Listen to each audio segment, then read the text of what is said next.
Yarg and hello there, mateys.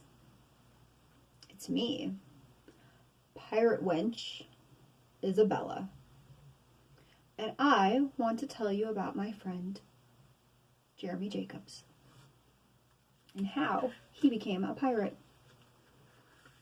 How I Became a Pirate by David Shannon. Book's a little old, which just means that it's extra loved.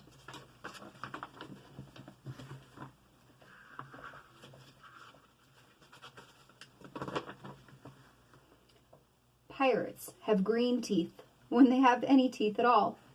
I know about pirates because one day, when I was at the beach, building a sandcastle and minding my own business, a pirate ship sailed into view.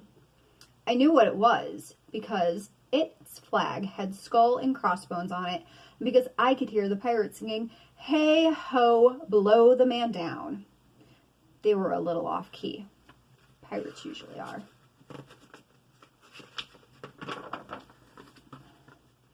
I tried to tell Dad, but he was busy setting up the beach umbrella. I tried to tell Mom, but she was busy slathering my baby sister with sunblock. So I went back to my sandcastle, but I kept an eye on the pirates. By then, they were rowing to the shore. When they landed, the head pirate climbed out of the boat and yelled, "Ahoy, thar, matey! Be this the Spanish Main?" "No," I said. "This is North Beach." "Shiver me timbers," the pirate said. "We must have taken a wrong turn at Bora Bora." I don't think pirates even know where Bora Bora is. He walked around my sandcastle. He looked at the moat and then yelled back at his crew, "He's a digger, he is, and a good one to boot." "A good one to boot," they agreed. "What be ye name, matey?" the head pirate asked. "Jeremy Jacobs, sir," I told him. "Well, Jeremy Jacob," he said, "you're looking at Braidbeard and his crew, and we been needin' a digger like yourself. We've a chest to bury." "Aye, treasure," the others shouted. "You're coming with us," Braidbeard told me. I didn't think Mom and Dad would mind, as long as I got back in time for soccer practice the next day. That's how I became a pirate. As soon as we were on board, Braidbeard showed me the chest of gold and jewels. "Gotta find a safe place for this here treasure. It's high time we're off," he announced. "We're off!" we all shouted, and then we set sail. There was plenty to do on board. The pirates taught me to sing sea shanties, the louder the better, and to say real stuff like landlubber and scurvy dog. By dinner time, I could speak pirate perfectly. I also learned pirate manners. Braidbeard pounded his fist on the table and yelled, "Down the hatch, me laddies! Down the hatch!" we all shouted. Braidbeard gulped his food and said, "Hand over the meat! The meat!" we all roared. Nobody told us to finish our spinach. There wasn't any. Or to chew up our carrots. They weren't allowed on board. We talked with our mouths full, and nobody said please or thank you.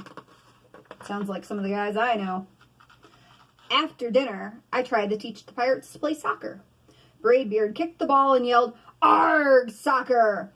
Arg, soccer!" the crew yelled. Then nobody dove for the ball at once, and it rolled right off the deck. "After it, me hearties," Braidbeard commanded. "After it?" we all whispered. We fought over who would go get the ball, but it didn't matter anyway, because a shark came and swallowed it in one gulp. So much for soccer. By now, it was past my bedtime, but nobody tells pirates to go to bed, or to take a bath, or to brush their teeth. Maybe that's why their teeth are green. Maybe. Pirates sleep with one eye open, just in case, and they don't change into pajamas unless they want to.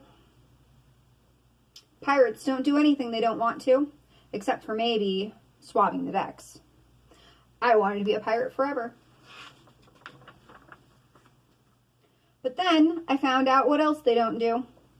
When I couldn't stay awake any longer, I asked Braidbeard to tuck me in and read me a story. "Tuck you in?" he bellowed. "Pirates don't tuck." No talking! The crew cried. And the only thing they had to read was a map. Don't you have any books? I asked. Braidbeard looked confused. Books? Braidbeard I didn't even bother to ask them about a goodnight kiss.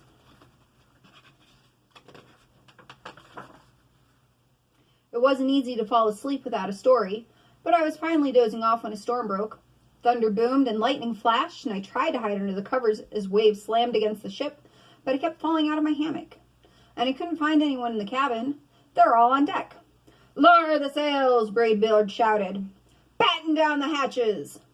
Everybody ran around yelling and lowering and battening. Nobody had time to sit close and tell me it would be over soon. Nobody even noticed me. I decided that I didn't want to be a pirate after all.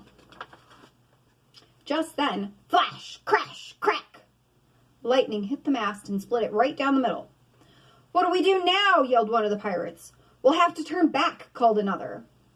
But the treasure, hollowed Braidbeard. Where will we bury the treasure? I stepped forward. Maybe I can help, I shouted over the wind. I think I know the perfect digging spot.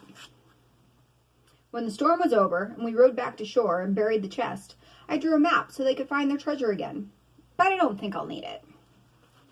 Look, it says Jeremy Jacobs' backyard. Jeremy Jacobs' kind of smart. After that, the pirates repaired the ship and got ready to set sail. Before they left, Braidbeard handed me a flag and said, You make a fine pirate, Jeremy Jacobs. Guard that treasure well. We'll be back to get it soon enough. Soon enough, the crew repeated. And if you ever need us, Braidbeard added, just run the Jolly Robber up yonder pole. Up yonder pole, the others shouted. And maybe I will. But not today. I have soccer practice. So there it is. Jeremy Jacob had fun being a pirate for a few minutes. Not for very long, because pirates don't have mommies. And if you have a mommy, you should cuddle her close and tell her how much you appreciate her and love her, and then do her a favor by eating your vegetables.